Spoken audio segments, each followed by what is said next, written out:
Hello বন্ধুরা, আসসালামু আলাইকুম। আশা করব আপনারা যে যেখানে আছেন ভালো আছেন, সুস্থ আছেন এবং নিরাপদে আছেন। আমিও আপনাদের দোয়ায় অনেক অনেক ভালো আছি। সকালবেলা থেকেই ভিডিওটা করা শুরু করে দিলাম। সকালবেলা আজ বেলের শরবত বানিয়েছিলাম। এই বেলটা অনেক পাকা ছিল, এটা গাছের বেল। বেলটা অনেক দূর থেকে এসেছে, আমার বিআই নিয়ে এসেছিল। আর বেলটা অনেক পাকা ছিল, দেখতেই পাচ্ছেন বেলটা অনেক পাকা আর অনেক ভালো ছিল। তাই ভাবলাম সকালবেলা বানিয়ে ফেলি। সকালবেলা খালি পেটে বেলের শরবত খেলে খুবই উপকার হয়। তাই আমি সকালবেলা এই বেলটা শরবত বানিয়ে নিচ্ছি। আর বেলের শরবত কিন্তু হাতের সাহায্যে চটকেই বানাতে হয়, ব্লান্ডারে এই শরবতটা করলে কিন্তু একদমই ভালো হয় না। তাই আমি হাত দিয়ে ভালোভাবে চটকে নিয়ে পানি দিয়ে দিলাম। তারপর একটা বড় ছিদ্রযুক্ত চালনির সাহায্যে এভাবে করে ছেঁকে নেব। এভাবে করলে খুব তাড়াতাড়ি শরবতটা হয়ে যায়, খুব বেশি কষ্ট হয় না। আর এই বেলের শরবতটা সবসময় হাতের সাহায্যেই করতে হয়, না হলে শরবতটা ভালো হয় না। এই তো এভাবে হাতের সাহায্যে ঘুরিয়ে ঘুরিয়ে আমি কাঠ থেকে আঁশগুলো আলাদা করে নিচ্ছি। বেলটা পাকা হওয়াতে আঁশগুলো খুব সুন্দরভাবে কাঠ থেকে আলাদা হয়ে গিয়েছে, দেখতেই পাচ্ছেন। বেলের কালারটাও কিন্তু খুবই ভালো, আর শরবতের জন্য এইরকম বেলই পারফেক্ট। এই যে আঁশটা আমি ফেলে দিব। আর এই যে দেখতেই পাচ্ছেন, এখানে আমি সামান্য একটু চিনি মিলিয়ে নিলাম। খুব বেশি চিনি দিলে এর গুণাগুণ নষ্ট হয়ে যাবে, তাই হালকা একটু চিনি দিয়ে দিলাম। এতে করে খেতে ভালো লাগবে। অনেকেই মিষ্টি না হলে খেতে চায় না। এই তো গ্লাসে ঢেলে নিচ্ছি। এখন সবাইকে এই শরবত খেতে দিব। সবাই খালি পেটে খাবে, আর খালি পেটে খেলে খুবই উপকার হয়। তারপর দুপুরে জন্য রান্না বাড়ার আয়োজন। এর জন্য খালা আসছে, খালাকে দিয়ে এই কোটা তরি তরকারি কাটাচ্ছি। ফ্রিজে যা ছিল আজকে তাই রান্না হবে। খালা সব কিছুই কেটে নিচ্ছে। এই যে মাথা আর লেজ দেখতে পাচ্ছেন, এটা দিয়ে করল্লা দিয়ে রান্না করব। করল্লার তরকারি আমার খুবই ভালো লাগে। আর এটা হলো শোল মাছের মাথা আর লেজ। এই যে পাবদা মাছ দেখতে পাচ্ছেন, এই পাবদা মাছগুলো পেঁয়াজ দিয়ে দু পেঁয়াজের মতো করব। মাছগুলো আমি অবশ্যই ভেজে নেব। আর মুরগি তো দেখতেই পাচ্ছেন, মুরগি তো রেগুলারই রান্না করতে হয়। আমার ছোট ছেলেটা একদমই কিছু খেতে চায় না, খুবই বাজে একটা অভ্যাস, কোনোভাবেই ফেরাতে পারছি না। আর এই যে টমেটো সস করব, টমেটো সস করার জন্য আমি 3 কেজি টমেটো কেটে নিয়েছি। 4 পিস করে কেটে নিয়ে আমি প্রেসার কুকারে সেদ্ধ করে নিয়েছি। তারপর ঠান্ডা হওয়ার পর ব্লেন্ডারে ব্লেন্ড করে চালনির সাহায্যে ছেঁকে নিয়েছি।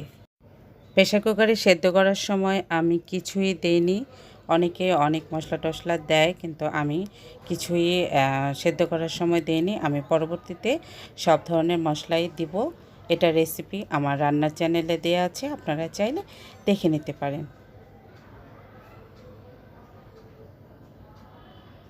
এই তো আমার সসটা হয়ে এসেছে। এই তো ঠান্ডা হওয়ার পর আমি এইভাবে করে একটি পাত্রে সংরক্ষণ করে রেখেছি। আর এই সস নরমালে বা ডিপে 2 জায়গাতেই সংরক্ষণ করা যায়, এবং সংরক্ষণ করে রাখলে 1 বছরেও কিছুই হবে না, সুন্দর খাওয়া যাবে। দেখতেই পাচ্ছেন কতটা সুন্দর হয়েছে। এভাবে করে আমি সসগুলো বানিয়ে নর্মাল ফ্রিজে রেখে দিয়েছি। পরের দিন বিকেলবেলা আমি 3 কেজি আমের আচার দিয়েছিলাম। এর জন্য আমি একটা মশলা বানিয়ে নিচ্ছি। মশলাটা বানিয়ে 5 ফোড়ন, শুকনো মরিচ, তেজপাতা, ধনিয়া দিয়ে একটু টেলে নিয়ে ব্লেন্ডারে ব্লেন্ড করে রাখবো। আচার বানানোর সময় আমার এই মশলাটা লাগবে।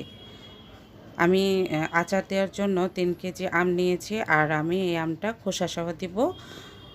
আমার মশলাটা বানানো হয়ে গিয়েছে। এখন আমি এই যে 3 কেজি আম, এগুলো আমি ধুয়ে এভাবে রেখেছি, এবং একটা শুকনা কাপড় দিয়ে এই আমের পানিগুলো মুছে নেব, কারণ আমের মধ্যে পানি থাকা যাবে না।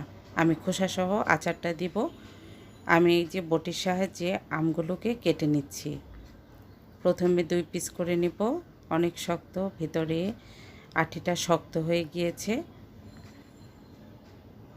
আমি একটু বড় সাইজ করেই দিব, এতে আমার কাছে অনেক ভালো লাগে দেখতে। আমগুলো কিন্তু খুব ছোট না, তারপর আমি বড় সাইজ করেই দিব, আপনারা দেখতে পাবেন। এভাবে করে মাঝখানে আমি একটা আমকে 4 পিস করেছি, লম্বা করে 4 পিস করার পর সেটাকে আবার মাঝখান থেকে 2 ভাগ করেছি। দেখতেই পাচ্ছেন আমি কিভাবে করছি। আর এখানে আমি একটু বটির সাহায্যে কেচে নেব। আমটা কেচে নিলে কি হয়, ভেতরে মশলাগুলো ঢুকবে এবং নরম হবে, খেতেও ভালো লাগবে। আমি সবসময়ই এভাবে করে কেচে নেই। এই আমের আচারটা আমি আমার আম্মার কাছ থেকে শিখেছি। আর আমি কিন্তু এই আচারটা আজকে গুড় দিয়ে বানাবো। এখন আমি এটাকে 2 পিস করে নেব। প্রথমে কেচে নিলাম, এখন 2 পিস করব। কারণ ছোট করে ফেললে পরে আর কেচতে গেলে অনেক কষ্ট হয়। এর জন্য আগে কেচে নিলাম, এখন 2 পিস করব। অনেক কষ্ট হয়েছে আমগুলো কাটতে, তারপরও কোনো কিছু করার নেই, কেউ ছিল না, আমাকেই করতে হয়েছে।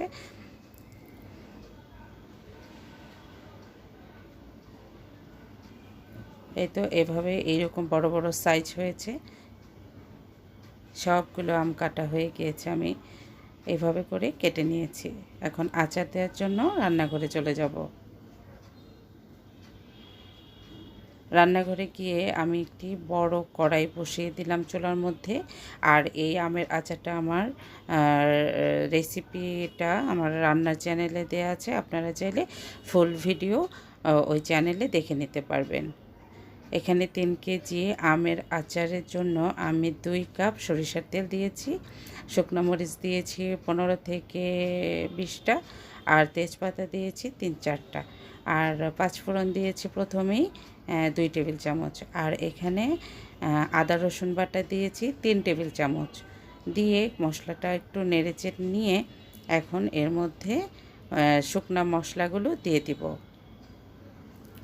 প্রথমে দিয়ে দিচ্ছি 3 টেবিল চামচ পরিমাণ লাল মরিচের গুঁড়ো, 2 টেবিল চামচ পরিমাণ হলুদের গুঁড়ো, 2 টেবিল চামচ পরিমাণ ধনিয়ার গুঁড়ো, হাফ কাপ ভিনেগার দিয়ে এখন নেড়েচেড়ে নিচ্ছি।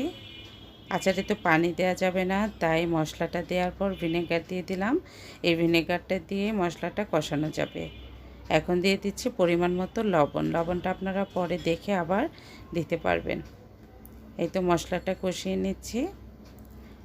আমি আগেই বলেছি আজকের আচারটা আমি গুড় দিয়ে করব। গুড় দিয়ে আচার করলে আচারের কালারটা কিন্তু খুবই সুন্দর হয়। এই তো আমি এখানে 1 কাপ পরিমাণ গুড় দিয়ে দিয়েছি। পরবর্তীতে আমি আরও হাফ কাপ পরিমাণ গুড় দিয়েছিলাম। মোট 1.5 কাপ পরিমাণ গুড় দিলেই 3 কেজি আমের জন্য পারফেক্ট। আর আপনারা যদি একটু মিষ্টি পছন্দ করেন তাহলে গুড়ের পরিমাণটা বাড়িয়ে দিতে পারেন। গুড়টা দেওয়ার পর নেড়েচেড়ে খুব সুন্দরভাবে গুড়টাকে গলিয়ে নিচ্ছে মশলার সাথে। খুব সুন্দরভাবে যখন গুড়টা গলে যাবে মশলার সাথে, তখন কেটে রাখা আমগুলো এর মধ্যে দিয়ে দিতে হবে। এই তো আমি একটু পরে আমগুলো দিয়ে দিব, ঠিক এইরকম হলেই দিয়ে দিতে হবে। এই তো দিয়ে দিচ্ছি, সবগুলো আম একসাথে করে দিয়ে দিচ্ছি। খুব সাবধানে দিতে হবে যেন হাতে তেল ছিটে না আসে। এখন নেড়েচেড়ে মিশিয়ে নিচ্ছি। আর আমটা সেদ্ধ হওয়া পর্যন্ত আমাদের এই রান্নাটা করতে হবে। আর সাবধানে নাড়াচাড়া করতে হবে যাতে আমগুলো গলে না যায় বা ভেঙে না যায়। একটু পর পর খুব সাবধানে নেড়েচেড়ে নিতে হবে। এই তো আচারটা হয়ে গিয়েছে, আমি চুলা থেকে নামিয়ে নিয়েছি। দেখতে কিন্তু খুবই সুন্দর হয়েছে। আশা করব আপনারা এই আচারটি বাসায় বানিয়ে খাবেন। আচার যেদিন দিয়েছি সেদিনে দুপুরে রান্নাবাড়া ছিল, রান্নাবাড়ার ভিডিওটা আমি একটু পরে দিয়েছি। আর আচারটা দিয়েছিলাম সন্ধ্যার সময়, আর রান্নাটা সম্পূর্ণ দেখাতে পারিনি।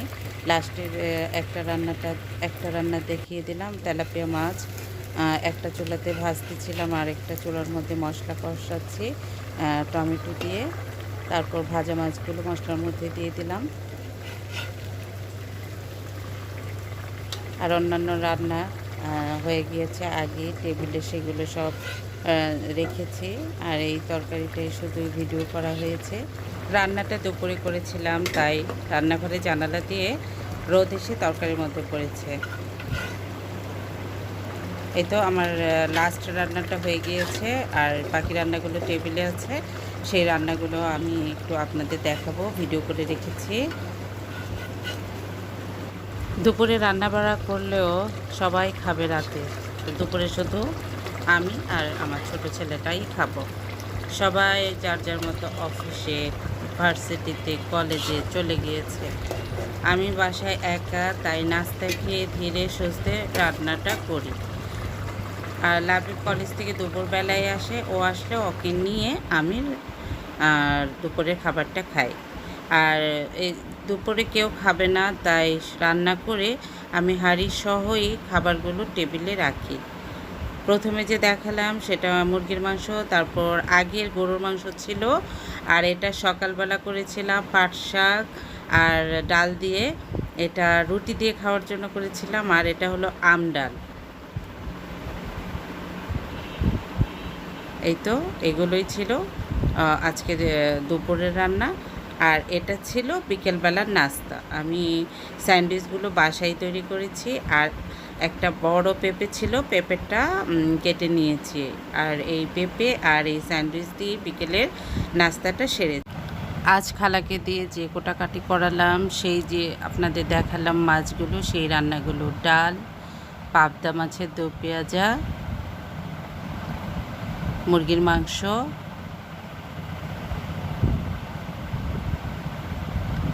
করলা দিয়ে শোল মাছের মাথা আর লেজ, মিষ্টি কুমড়া ভাজি, এটা সকালে করেছিলাম রুটি দিয়ে খাওয়ার জন্য। আর এটা সবজি, কাঁচকলা দিয়ে দেওয়াতে সবজির কালারটা এরকম হয়েছে। আর এটা পাট শাক। 3 দিনের ব্লগ আপনাদের সাথে শেয়ার করলাম। আশা করব আপনাদের অনেক অনেক ভালো লেগেছে। আর যদি ভালো লেগে থাকে আমার চ্যানেলটি সাবস্ক্রাইব করার অনুরোধ রইল। প্লিজ সাবস্ক্রাইব করে পাশে থাকা বেল বাটনে ক্লিক করে রাখবেন, এতে করে আমার পরবর্তী ভিডিও পৌঁছে যাবে সবার আগে আপনার কাছে। সবাই ভালো থাকবেন, আমাদের জন্য দোয়া করবেন। আল্লাহ হাফেজ।